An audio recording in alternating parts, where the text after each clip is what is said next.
जय श्री राधे। नाम श्रेष्ठं मनुमपि शचीपुत्रमत्र स्वरूपं रूपं तस्वाग्रजयोरुपुरीं माथुरीं गुष्टवाटिं राधाकुण्डं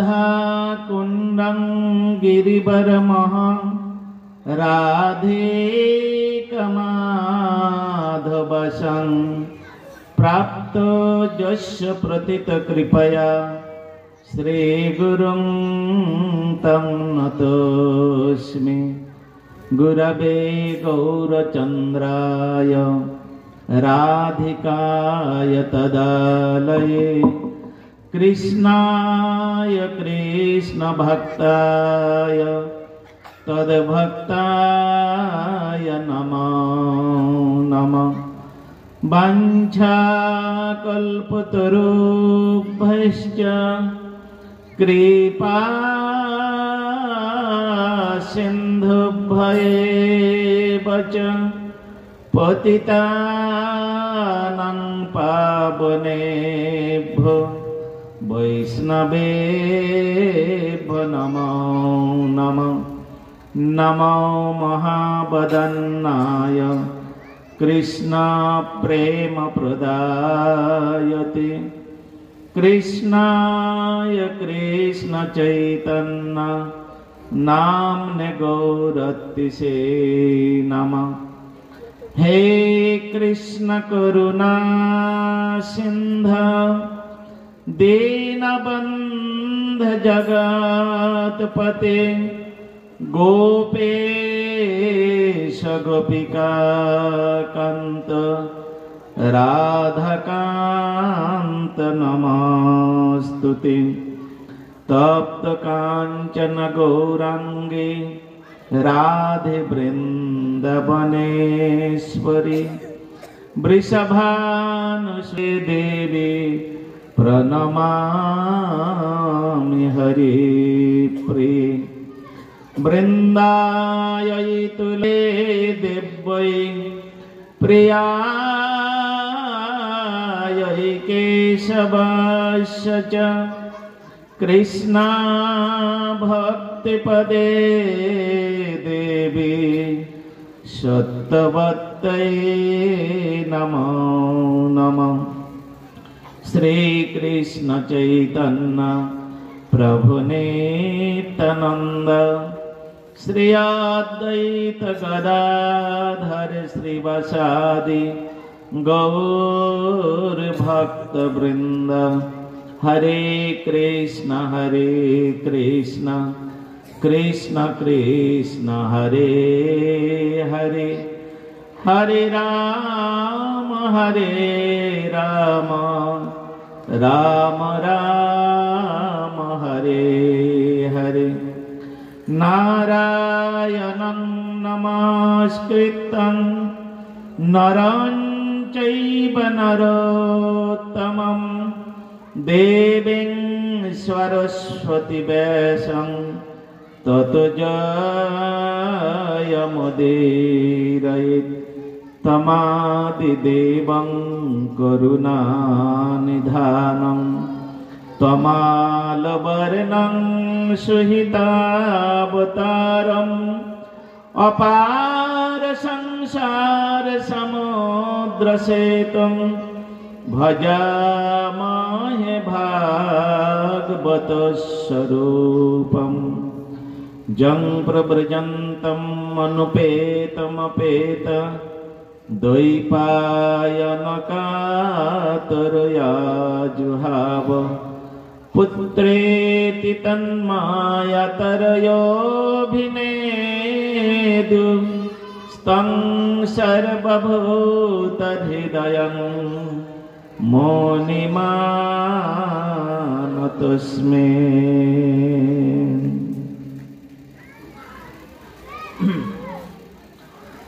যাহার করুণায় শ্রী ভগবত করুণা লাভ হয়,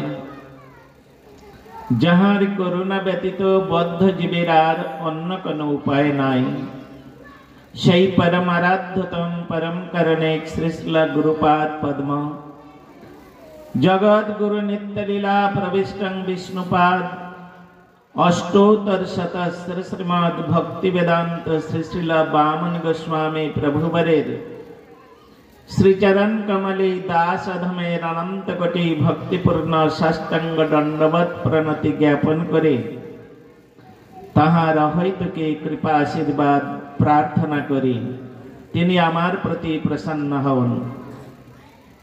अतःपर अस्मदीय शिक्षा गुरु जगत गुरु नित्य लीला प्रविष्टं विष्णुपाद अष्टोत्तर शतस्त्र श्रीमद भक्ति वेदांत श्री श्रील नारायण गोस्वामी महाराज नित्य लीला प्रविष्टं विष्णुपाद अष्टोत्तर शतस्त्र श्रीमद भक्ति वेदांत त्रिविक्रम गोस्वामी महाराज नित्य लीला प्रविष्ट श्रीमद भक्ति वेदांत पर्यटक गोस्वामी महाराज नित्य लीला प्रविष्ट श्रीमद भक्ति वेदांत मधुसूदन गोस्वामी महाराज ताहादेर चरणेओ आमार सश्रद्ध भक्ति पूर्ण दंडवत प्रणति ज्ञापन करे ताहादेर हयतुके कृपा आशीर्वाद प्रार्थना करी ताहाराओ आमार प्रति प्रसन्न हन।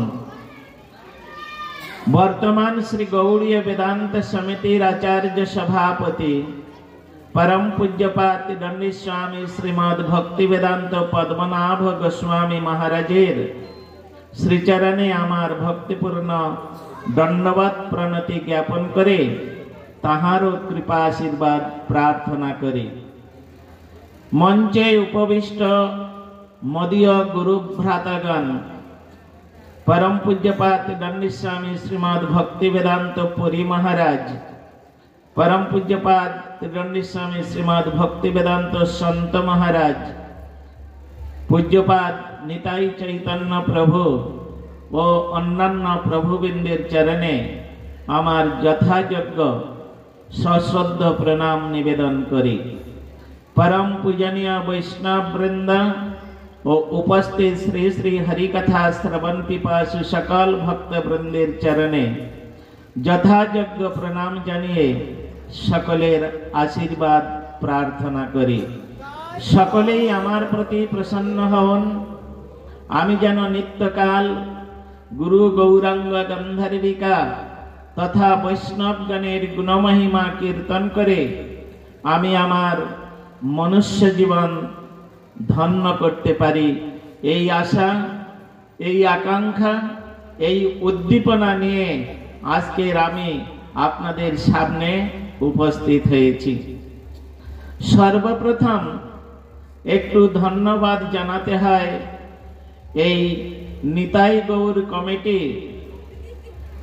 কালুরায় মন্দির প্রাঙ্গণের বা এখানে যারা সদস্যগণ রয়েছেন কমিটির তাদেরকে একটু বেশি ধন্যবাদ জানালে আবার মুশকিল আছে, এই জন্য ছোট্ট করে একটু ধন্যবাদ জানাচ্ছি।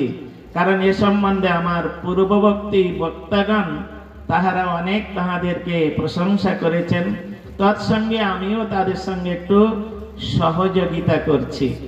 সুন্দর ব্যবস্থা, এই ব্যবস্থা যদি প্রতি বৎসর এই রকম হয় তাহলে মনে হয় গৌরাঙ্গ মহাপ্রভুর কৃপা অবশ্যই আপনারা লাভ করতে পারবেন। কারণ মহাপ্রভু নিজেই বলেছেন আমার আজ্ঞায় গুরু হইয়া তারও এই দেশ। অর্থাৎ যদি কারোর কোনো ব্যক্তি যদি যোগ্য না হয় তাহলে মহাপ্রভু নিজেই তাকে যোগ্যতা অর্পণ করে দিয়ে আর তিনি তার হৃদয় মন্দিরের মধ্যে কৃষ্ণ প্রেম প্রদান করে দিয়েছেন। আর সেই প্রেমেতে তিনি আকুলিত ব্যাকুলিত হয়ে নিরন্তর ক্রন্দন করছেন হা কৃষ্ণ বলে। এই জন্য শ্রী চৈতন্য আজকের আমাদের আলোচ্য বিষয় মোটামুটি কমিটির সদস্যগণ তাহারা একটা নিরূপিত করেছেন। আর আমাদের বর্তমান সভাপতি মহারাজ তিনিও বলেছেন কিছু চৈতন্য চরিতামৃতের কথা আলোচনা করার জন্য। তা চৈতন্য চরিতামৃতের কথা আলোচনা করতে গেলে বা সেটা শ্রবণ করতে গেলে আমাদের চৈতন্য মহাপ্রভুর সম্বন্ধে কিছু জানা দরকার। অনেকে আমরা আছি চৈতন্য মহাপ্রভুকে এটাও জানি না, আবার অনেকে জানি, জানলেও তিনি জেনে শুনে তার প্রতি যে আচরণ করা দরকার, যে ব্যবহার করা দরকার, সেই ব্যবহার আমরা করতে পারি না। এটাই হচ্ছে আমাদের দুর্বলতা। কারণ মহাপ্রভু তিনি এই জগতে এসে যে কথা বলেছেন, যে আচার আচরণ তিনি দেখিয়ে গিয়েছেন, বা তার মধ্যে তিনি যে প্রতিষ্ঠিত হয়েছেন, সেই আচার আচরণে প্রতিষ্ঠিত হওয়ার আমাদের বড়ই কষ্টকর বর্তমান সমাজে। কেন? একটু আগে পুরী মহারাজ আপনাদের সামনে বিশেষভাবে এত সুন্দরভাবে প্রাঞ্জল ভাষায়, স্বাভাবিক গ্রাম্য ভাষায় এমন সুন্দরভাবে এই সমস্ত কথাগুলো বলেছেন। যদি কেউ সারগ্রাহী হন তাহলে অবশ্যই, যেমন জল আর দুধের মধ্যে মিশিয়ে দিলে রাজহংস দুধটাকে গ্রহণ করে জলটাকে ফেলে রেখে দেয়, তদ্রূপ আমরা সেই সারগ্রাহী যদি হতে পারি, তো তার এই বক্তৃতার বা ভাষণের মধ্যে থেকে সেটা আমরা গ্রহণ করতে সক্ষম হব, নচেত ওর মধ্যে প্রবেশ করা বড়ই দুষ্কর হয়ে যাবে।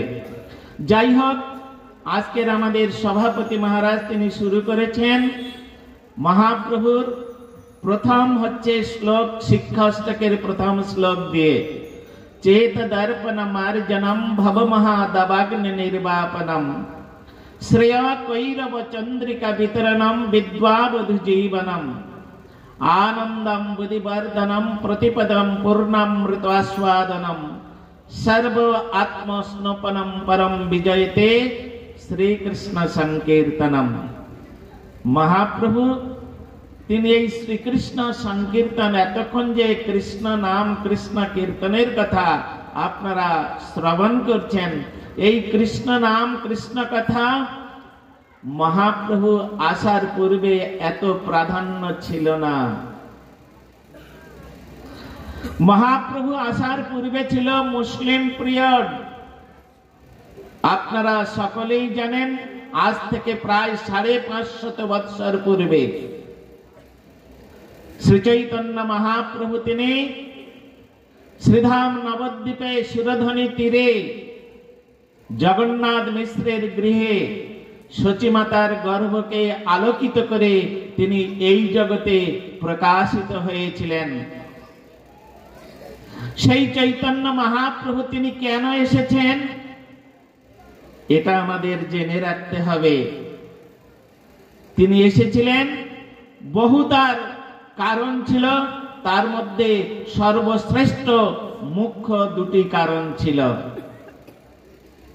সেই কারণগুলো আমাদের জানতে হবে। সেই কারণ হচ্ছে, প্রথম কারণ শ্রী রাধা প্রণয় মহিমা কীদৃশ বানাইবা, সাধ্য জনাদ্ভুত মধুরিমা কীদৃশ বা মদীয়, সৌখং যস্য মদ অনুভবত কীদৃশং ব্যতিলোভাত, তদ্ভাবাদ্য সমজনে শচিগর্ভ সিন্ধু হরিন্দু। এটা একটা মুখ্য কারণ।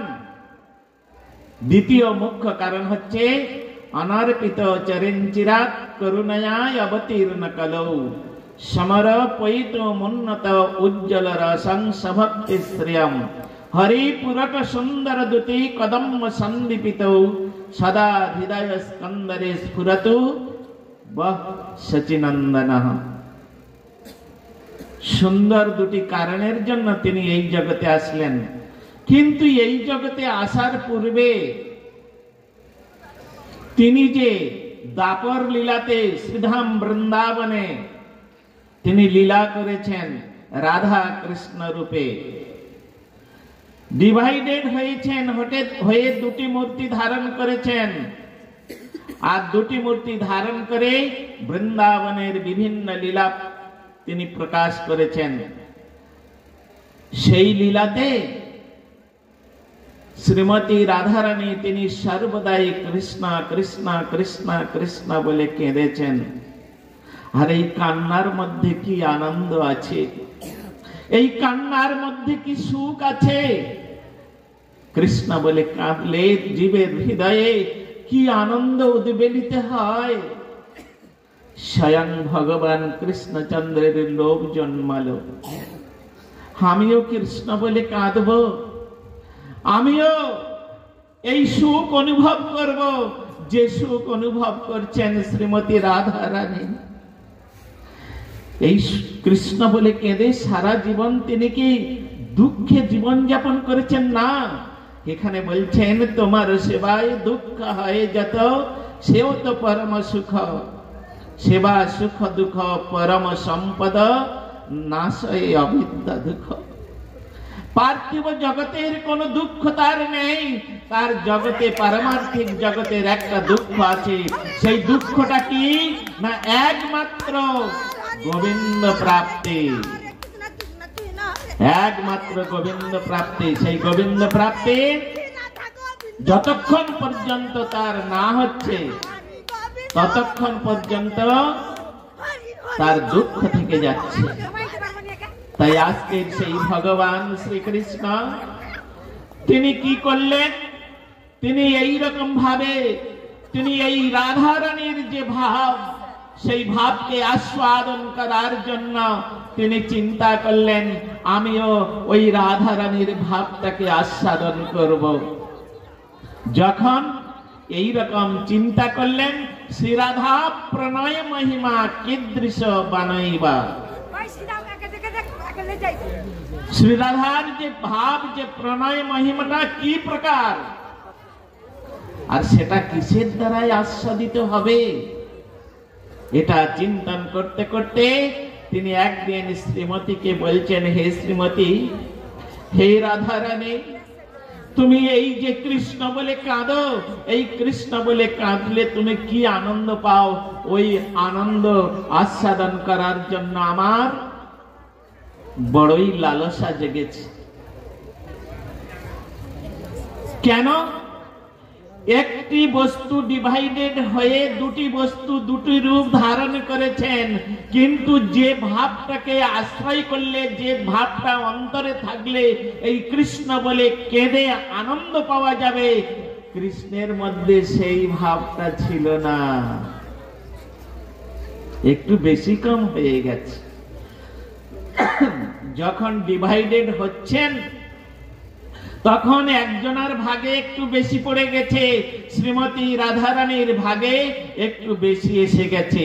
সেটা হচ্ছে মহাভাব স্বরূপিণী শ্রীমতী রাধারানী। মাদনাক্ষ মহাভাব স্বরূপিণী শ্রীমতী রাধারানী। ভালো করে একটু বোঝার চেষ্টা করবেন। চৈতন্য চরিতামৃতের কথা, চৈতন্য চরিতের যে অমৃত, সেই অমৃত কথা আপনারা শ্রবণ করুন। এই সমস্ত কথা একমাত্র এই গৌড়ীয় বৈষ্ণব গান যাহারা এখানে রয়েছেন, যাহাদেরকে এত কষ্ট করে আপনারা আহ্বান করে এনেছেন, সেই সরস্বতী নিঃসৃত ধারায় যাহারা ভজন করেন, তাহারা একমাত্র এই সব কথা পরিবেশন করতে পারবেন। এতদ ব্যতীত এই কথা কোন সম্প্রদায়, কোন এই গৌড়ীয় সম্প্রদায় ব্যতীত কোন সম্প্রদায় এই কথা প্রচার করতে পারবে না, পরিবেশন করতে পারবে না। এই জন্য শুনে রাখুন আপনারা, আমাদের প্রেসিডেন্ট মহারাজ যে কথা একটু আগে বলেছেন,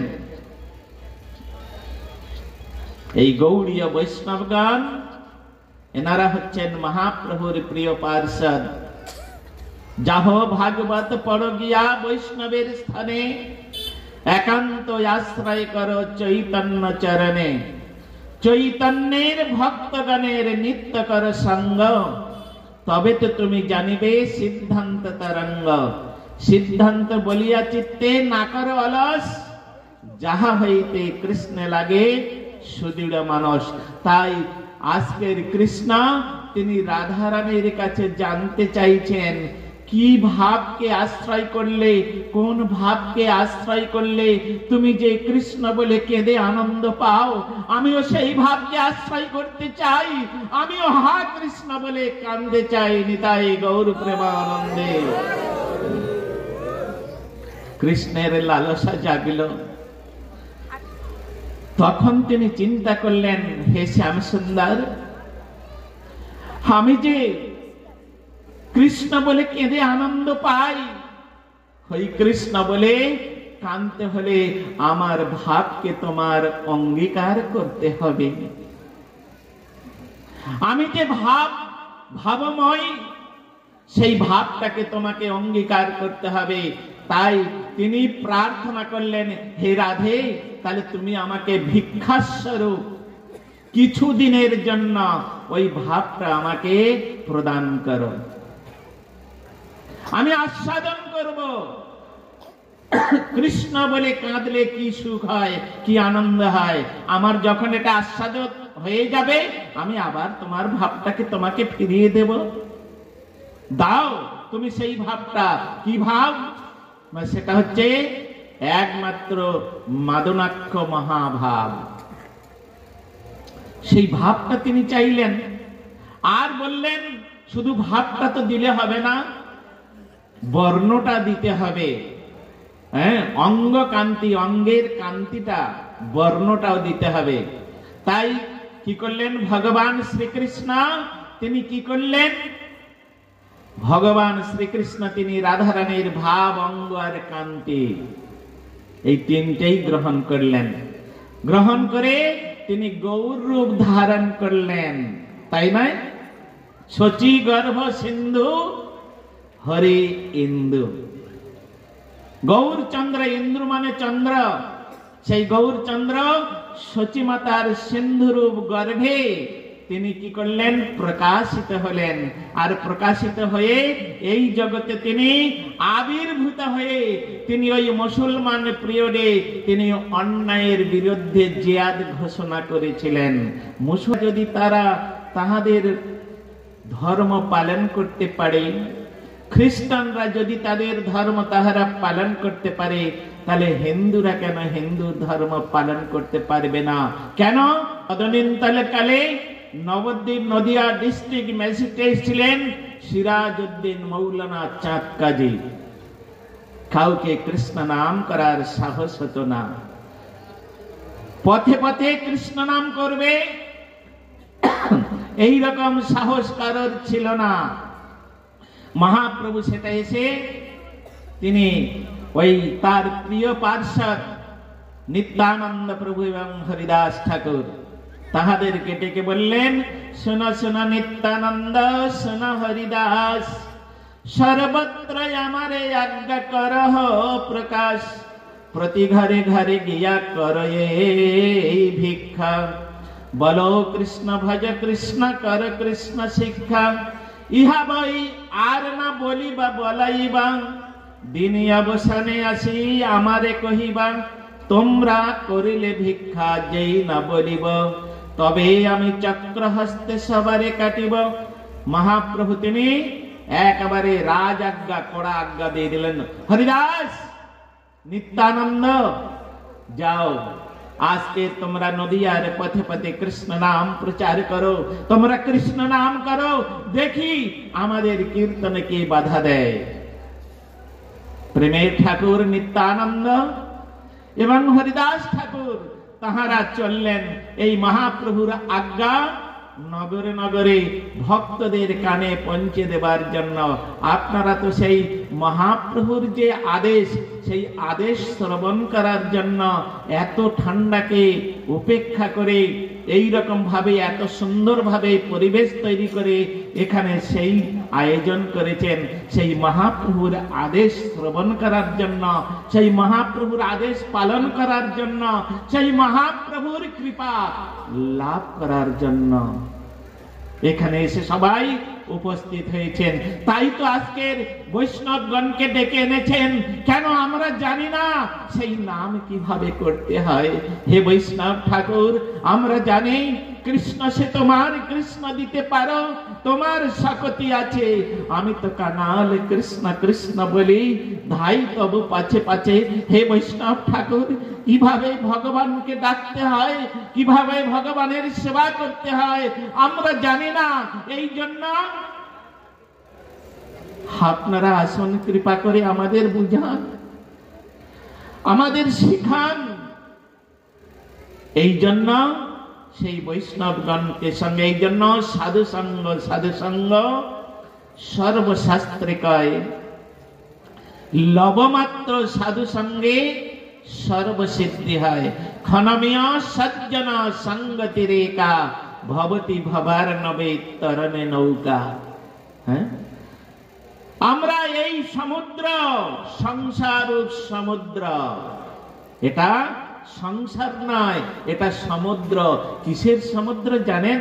আপনারা তো জলের সমুদ্র দেখেছেন, দীঘাতে গিয়েছেন, পুরীতে গিয়েছেন, ঘরে কাছে সমুদ্র দর্শন করেছেন, তাই নয়? দেখেছেন। কিন্তু এই সংসার সমুদ্রটা কিসের সমুদ্র জানেন? জানেন আপনারা? হ্যাঁ না কিছু বলুন, হ্যাঁ কি না? মায়ার সমুদ্র? না না, মায়ার সমুদ্র নয়, এটা হচ্ছে দুঃখের সমুদ্র, যেখানে দুঃখ ছাড়া কোনোদিন সুখ লাভ হয় না। হ্যাঁ, এটা হচ্ছে শাস্ত্রের কথা। সংসার দুঃখ জলধৌ পতিতস্য কাম ক্রোধাদি নক্রমকরৈ কবলীকৃতস্য দুর্বাসনা নিগড়িতস্য নিরাশ্রয়স্য চৈতন্য চন্দ্র দেহি পদয়বলম্বন। প্রবোধানন্দ সরস্বতীপাদ তিনি তার লেখনীর মধ্যে লিখেছেন, এবং তিনি মহাপ্রভুর এই কলিযুগ পাবন অবতারে সচিনন্দন যে গৌর হরে, যে গৌর হরির নামে আপনারা কমিটি তৈরি করেছেন, যে নিত্যানন্দ প্রভুর নামে আপনারা কমিটি তৈরি করেছেন, ওই গৌর হরি তিনি কৃপা না করলে এই দুঃখরূপ সমুদ্র থেকে নিস্তার পাওয়া যাবে না। তাই মহারাজ প্রথমেই শুরু করেছেন সেই মহাপ্রভুর যে শিক্ষা, সেই শিক্ষার প্রথম শ্লোক দিয়ে, চেত দর্পণ মার্জনম। যতদিন পর্যন্ত আমাদের এই চিত্তরূপ দর্পণকে আমরা মার্জিত করে পবিত্র না করে সেখানে ভগবানের কৃপা বা ভক্তি দেবীকে আমরা বসাতে না পারবো, ততদিন পর্যন্ত আমাদের চিত্ত মার্জিত হবে না। মহারাজ একটু আগে বলেছেন, যেমন আমরা গায়েতে ময়লা পড়লে সাবান দিয়ে পরিষ্কার করি, কিন্তু আমাদের অন্তরে যে ময়লা পড়েছে সেই ময়লা আমরা কিভাবে পরিষ্কার করব? সেই ময়লা হচ্ছে 6 প্রকারের ময়লা আছে। গায়ের মধ্যে 1 প্রকার ময়লা থাকে, আর আমাদের অন্তরের মধ্যে 6 প্রকার ময়লা পড়েছে। ওই ময়লাকে দূরীভূত করতে হবে। বলে কেন মহারাজ? 1 প্যাকেট সার আর 1 কলসি জল খেয়ে নেব, ভিতরটা পরিষ্কার হয়ে যাবে। হবে তো? হবে না? হবে না, ওটা একেবারে শেষ হয়ে যেতে হবে। তাহলে ওই ময়লা পরিষ্কার করবে কে? এগাও এগাও মরে বৈষ্ণব গোস্বাই, করুণার জল সিঞ্চ তবে রক্ষা পাই। একমাত্র বৈষ্ণবের করুণা। চৈতন্য চরিতামৃতের মধ্যে স্বয়ং মহাপ্রভু তিনি বললেন, প্রভু বলে বৈষ্ণব সেবা নাম সংকীর্তন 2 করো, শীঘ্র পাবে শ্রীকৃষ্ণ চরণ। ভগবানকে লাভ করতে হবে এই মনুষ্য জীবনে, কারণ এই মনুষ্য জীবনের শ্রেষ্ঠ কর্তব্য হচ্ছে ভগবানকে লাভ করা, কৃষ্ণ ভজন করা। যদি এই মনুষ্য জীবনে আমরা হরি ভজন না করি, কৃষ্ণ ভজন না করি, হরিগুরু বৈষ্ণবের সেবা না করি, তাহলে এত সুন্দর মনুষ্য জন্ম আর আমরা লাভ করতে পারবো না ভাই। হ্যাঁ, এত সুন্দর মুখ পেয়েছি, এই মুখ পেয়ে যদি একটু গোবিন্দের গুণকথা, বৈষ্ণবের গুণকথা কীর্তন করি না করি, তাহলে এমন সুন্দর মুখ আর পাবো না। মুখ তো একটা পাবো, তখন গরু ছাগলের মতো একটা মুখ পাবো। কৃষ্ণ কথা বলার যদি ইচ্ছা থাকেও তথাপিও সেই কৃষ্ণ নাম করতে পারবো না, সেই কৃষ্ণ নাম করতে পারবো না। শ্রবণ ইন্দ্রিয়, এখানে আজকের নিতাই গৌর কমিটির সদস্য বৃন্দ তাহারা সকল ভক্তকে আমন্ত্রণ জানিয়েছে, ওগো তোমরা আসো। নবদ্বীপ থেকে সমস্ত বৈষ্ণবগণ এসেছেন, তারা গৌর কথা কীর্তন করার জন্য, কৃষ্ণ কথা কীর্তন করার জন্য এসেছেন, তোমরা আসো। তাই তো আপনারা এসেছেন, তাই নয় কি? এই যদি নিতাই গৌর কমিটির সদস্য বৃন্দ যদি এই অঞ্চলের গরুগুলোকে বলে আসতো, ছাগলগুলোকে যদি বলে আসতো, আরো ইতর যে প্রাণী রয়েছে সেই প্রাণীগুলোকে যদি বলে আসতো, ওরে নবদ্বীপ থেকে বৈষ্ণবগণ এসেছেন, তোরা যাবি, ওখানে তোদেরকে প্রসাদ খেতে দেব আর হরিকথা শুনবি, আসবে? আসবে? মহারাজ মা এবার বলেন হ্যাঁ কি না? আমরা সব জড়ো হয়ে বসে আছি। হ্যাঁ না একটু উত্তর তো দিতে হবে। হ্যাঁ, একটু উত্তর না দিলে কি করে হয় বলুন? চুপচাপ আপনারা ঘুমাচ্ছেন কি আমার দিকে তাকিয়ে আছেন কি জেগে আছেন তাও তো জানি না। হ্যাঁ, বলো সচিনন্দন গৌর হরি কি, আজকের আনন্দ কি, হরিনাম সংকীর্তন কি, উলুধ্বনি দিয়ে বলুন নিতাই গৌর প্রেমানন্দে।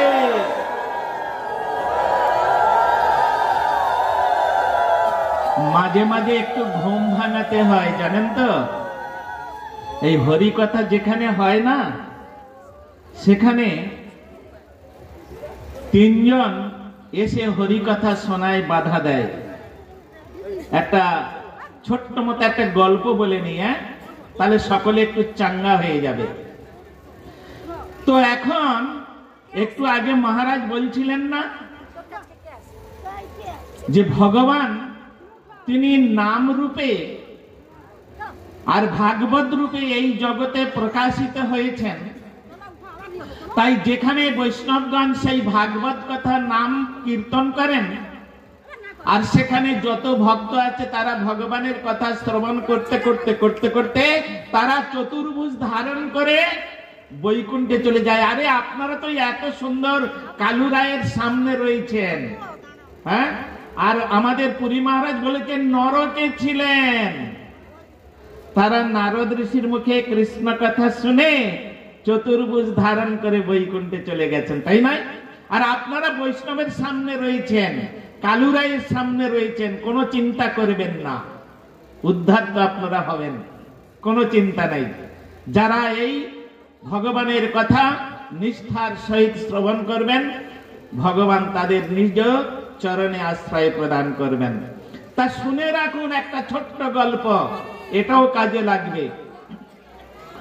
এখন যেখানে ভাগবত কথা হয় সেখানে সব ভক্তগণ চলে যায়, আর ভগবানের কথা যদি কারোর কর্ণকুহর দিয়ে হৃদয়ে প্রবেশ করে যায়, তার হৃদয় অন্তঃকরণ থেকে সমস্ত পাপ দূরীভূত হয়ে যায়।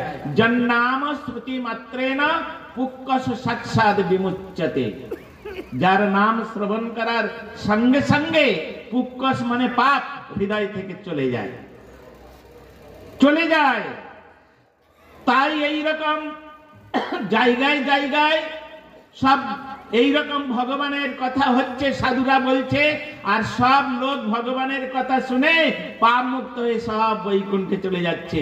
এখন আমাদের যম মহারাজের কথা বললেন না, উনি হচ্ছেন প্রশাসন ডিপার্টমেন্টের মিনিস্টার।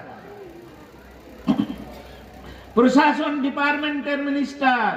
এই জগতের যেমন একটা প্রশাসন ডিপার্টমেন্টের একটা মিনিস্টার থাকে, একটা ফুড মিনিস্টার থাকে, একটা ওয়াটার মিনিস্টার থাকে, একটা হোম মিনিস্টার থাকে, একটা এডুকেশন মিনিস্টার থাকে, ওই রকম প্রশাসন ডিপার্টমেন্টের মিনিস্টার হচ্ছে যম মহারাজ। এখন যম মহারাজ দেখলো বারে বা আমার কাছে তো আর কেউ আসছে না, সব ভগবানের কথা শুনে, আমার প্রভুর কথা শুনে সব বৈকুণ্ঠে চলে যাচ্ছে, তাহলে আমার তো ডিপার্টমেন্ট একদম শূন্য। তা আমি শুধু শুধু প্রভুর মাইনা খাবো? হ্যাঁ, খুব চিন্তা করছেন। আর চিন্তা যখন করছেন, খাওয়া দাওয়া বন্ধ করে দিয়েছে। তখন যমরাজের 3টে মেয়ে ছিল, 3টে কন্যা ছিল, জানেন? তাদের আদর করে নাম রেখেছিলেন। একজনার নাম রেখেছেন ঝুকঝুকানি, একজনার নাম রেখেছে ঢলঢলানি, আর একজনার নাম রেখেছে ঘুম পাড়ানি। 3টে মেয়ের 3টে নাম রেখেছে। মেয়েরা দেখলো, আরে বাবা খাচ্ছে না, যাচ্ছে না, সবসময় চিন্তা করতেন, কি ব্যাপার? 3 কন্যা একবার বাবার কাছে গিয়েছেন, বাবা তুমি এত চিন্তা করছো কেন? বাবা কি হয়েছে তোমার, বলো? খাওয়া দাওয়া ছেড়ে দিয়েছো কেন, বলো? হ্যাঁ, কি হয়েছে? বলে, মা ও সব তোরা বুঝবি না, হ্যাঁ, আমার যে চিন্তা সেটা আমাকে করতে দে। না না, তোমাকে বলতে হবে, তোমার মন খারাপ, তুমি ঘুমাচ্ছ না, খাচ্ছ না, আমাদের ভালো লাগছে না। তোমার কিসের চিন্তা বলো? আমরা 3 মেয়ে থাকতে। বলে, তোরা কি করবি? বলে, বলো তো তোমার সমস্যাটা কোথায়, বলো তো কি হয়েছে? বলে, আর কি হবে?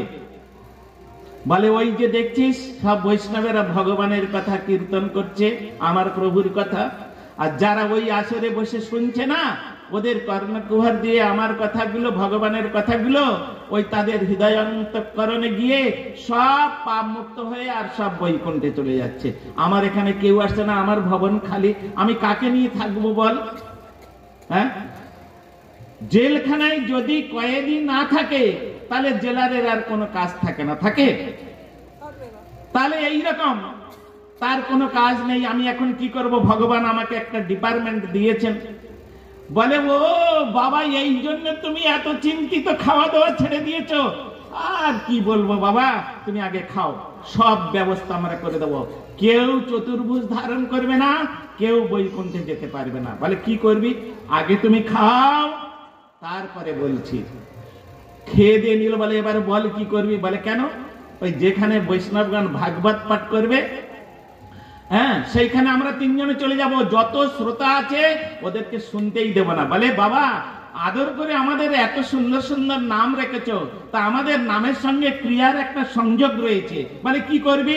বলে, বড় মেয়ে বলছে, তুমি আমার নাম রেখেছো ঝুকঝুকানি, তাই তো? বলে, হ্যাঁ। তা তুই কি করবি? বলে, আমি গিয়ে আর ওই ভগবত আসরে যারা কান পেতে একদম শ্রবণ করছে, ওদেরকে কি করব? একেবারে ওদের গায়ে আশ্রয় করব। আর যখন আশ্রয় করব, ওরা তখন অন্যমনস্ক হয়ে যাবে, আর অন্যমনস্ক হয়ে গিয়ে তখন কি করবে? তখন এই ঝিমাতে থাকবে, ঝিমঝিমানি ঝিমাতে থাকবে। যখন ঝিমাতে থাকবে, তখন আমি চলে আসব, তখন মেজ বোনকে পাঠিয়ে দেব।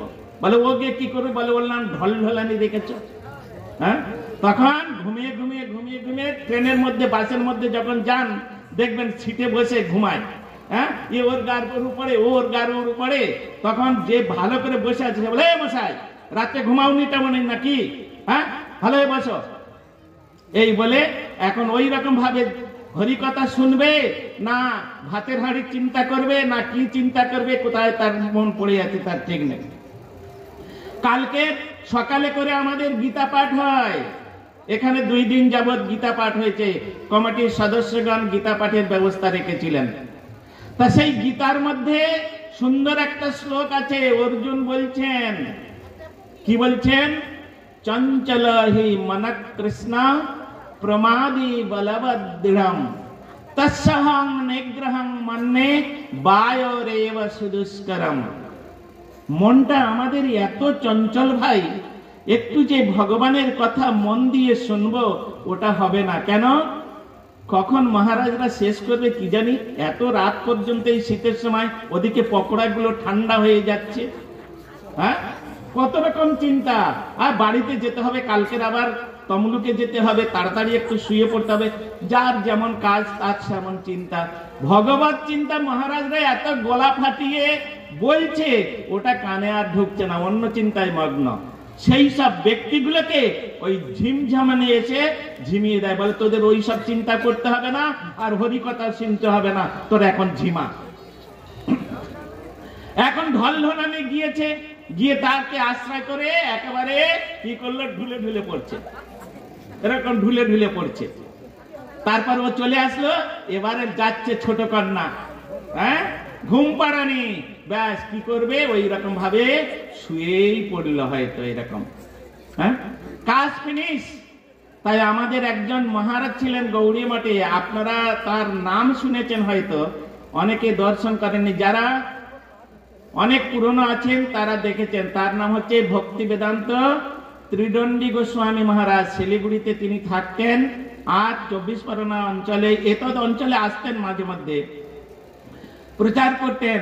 তাই তিনি বলতেন যে ওই 3 কন্যাকে ঝেঁটিয়ে বিদায় করতে হবে, এখানে পাত্তাই দিলে হবে না, এখানে স্থান দিলে হবে না, কান খাড়া করে শুনতে হবে ভগবানের কথা। হ্যাঁ, আর আমাদের কানের মধ্যে থেকে এদিকে একটা ছিদ্র আছে জানেন, কারোর কারোর এদিক থেকে ঢুকলো, ফুস করে ওদিক থেকে বেরিয়ে গেল, এটা যেন না হয় এইরকম ভাবে। এই জন্য এই হচ্ছে সংসারটা হচ্ছে কিরকম না, এটা হচ্ছে সংসার দুঃখ জলধৌ, এটা হচ্ছে দুঃখের সমুদ্র। প্রবোধানন্দ সরস্বতী পাদ বলছেন, এই দুঃখের সমুদ্র থেকে একমাত্র নিষ্কৃতি পেতে হলে, এই দুঃখের সমুদ্র থেকে একমাত্র উদ্ধার হতে হলে এই কলিযুগ পাবনাত অবতারী শ্রী চৈতন্য মহাপ্রভুর চরণাশ্রয় করতে হবে। এই কলিযুগে যতই রাধা গোবিন্দের সেবা করুন, যতই কালুরামের সেবা করুন, কালুরায়ের সেবা করুন, হ্যাঁ গৌর নিত্যানন্দ প্রভুর সেবা না করলে কালুরায়ও আপনাদের প্রতি প্রসন্ন থাকবেন না, এটা জেনে রাখবেন। এই জন্য সেই গৌর নিত্যানন্দ প্রভুর সেবা করতে হবে। গৌর যে মহারাজ একটু আগে বলছিলেন, হ্যাঁ গৌর মিশ্রিত নাম করতে হবে, গৌর যে শিখালো নাম সেই নাম গাও, আর সব নাম মহিমা ওই নামে পাও। হরের নাম হরের নাম হরের নামৈব কেবলম, কলৌ নাস্তেব নাস্তেব নাস্তেব গতিরন্যথা। আজকের আমি বাড়িতে একটু হরিনাম দেব, তাই হরিনামটা কি গো, বাবার নাম কেবলম না মায়ের নাম কেবলম? হ্যাঁ কি নাম? হরিনাম মানে হরে কৃষ্ণ মহামন্ত্র, 16 নাম 32 অক্ষর। এই নাম শ্রী চৈতন্য মহাপ্রভু তিনি প্রকাশ করেছিলেন।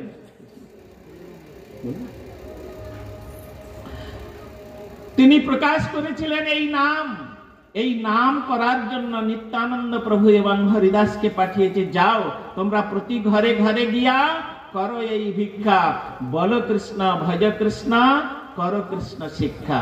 ইহা বই আর না বলিবা বলাইবা, দিনই অবসানে আসি আমারে কইবা।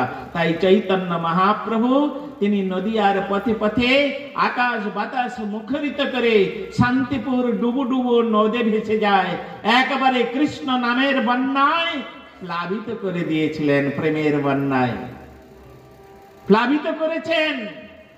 সেই চৈতন্য মহাপ্রভু তিনি তখন হা কৃষ্ণ বলে নিজেই কাঁদছেন। হ্যাঁ কি বললেন? তখন আসলো অনর্পিত চরিঞ্চিরাত করুণায় অবতীর্ণ কালো। অন্যান্য যুগে রাম আদি অবতারে ক্রোধে নানায় অস্ত্র ধরে অসুরের করিল সংহার, এবে অস্ত্র না ধরিল প্রাণে কারো না মারিল, হরিনাম দিয়ে জগৎ উদ্ধার করল, চিত্ত শুদ্ধি করিল সবার, নিতাই গৌর প্রেমানন্দে। মহাপ্রভু হরিনামের রূপ অস্ত্র দিয়ে জগৎবাসীকে কলিযুগে উদ্ধার করেছেন। আমরা আজকাল কত রকম দল করছি বলুন, হ্যাঁ যারা রাজনৈতিক দল রয়েছেন তারা কত রকম, এর সঙ্গে ওর সঙ্গে ওর সঙ্গে কত রেষারেষি, কত ঘষাঘষি। চৈতন্য মহাপ্রভু তিনিও একটা দল তৈরি করেছেন, তিনি অরিজিনাল কমিউনিস্ট ছিলেন। হ্যাঁ কমিউনিস্ট কমিউনিস্ট কমিউনিস্ট, একমাত্র চৈতন্য মহাপ্রভু তিনি যথার্থ কমিউনিস্ট। কেন? কমিউনিস্ট মানে কি? কমিউনিস্ট শব্দের অর্থটা কি আমরা কি জানি? সকলকে মিলিয়ে মিশিয়ে একসঙ্গে নিয়ে যে কোনো বর্ণ, যে কোনো ধর্ম, সবকিছুকে একসঙ্গে একটা জায়গায় নিয়ে তাদের সবাইকে নিয়ে একটা রাস্তায় চলা, একটা রাস্তায় চলা। আজকাল তুমি যদি হিন্দু ধর্ম থেকে মুসলিম ধর্মে যাও, তোমাকে মার্ডার করা হবে। তুমি যদি মুসলিম ধর্ম থেকে হিন্দু ধর্মে আসো, তোমাকে মার্ডার করা হবে। এই সব আমাদের নীতি। মহাপ্রভু তাই করেছিলেন। চাঁদ কাজী জেন সিরাজউদ্দিন মৌলানা চাঁদ কাজী, তিনি নদিয়ার ডিস্ট্রিক্ট ম্যাজিস্ট্রেট ছিলেন।